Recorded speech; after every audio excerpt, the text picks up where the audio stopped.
this newfound free time is both a blessing and a curse. Yesterday I was sitting on my couch and I thought to myself, I'm bored. Yes, it was a question. I then went on a debate with myself on the metaphysical implications of boredom and what that might mean for the whole of the human race. Once I was done, I decided that it wasn't a good idea for the continuing of society for me to stay that way. Well, now that I recall the event, may have been a better idea if I just stayed on the couch. Anyways, I decided to go outside. I know it was a terrifying decision even for myself. Figured I'd walk by the grocery store and make non-specific threatening gestures at the employees. You know, have some fun. But instead, what did I see? I saw a group of kids attempt to rob a bank.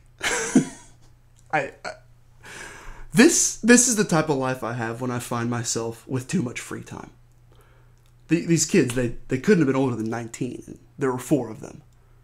And they had guns. Mistake number 1. And they had no masks. Mistake number 2. And they were yelling all those cliche things like, get down on the floor and don't even think about looking at my face. And okay, get this.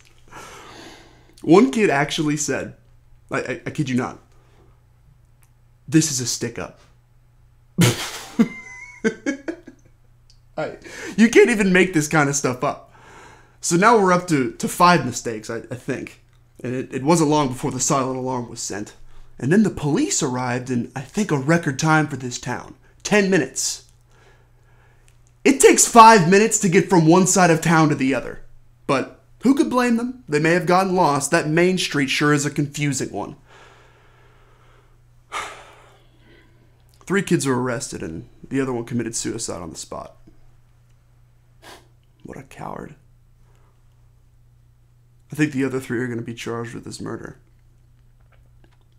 I just stood there and watched all of this occur from across the street. I thought about getting some popcorn or something. You know, somebody needs to make a movie about this or like some kind of web series where all these characters just sit down in front of a camera and, you know, divulge some part of their lives.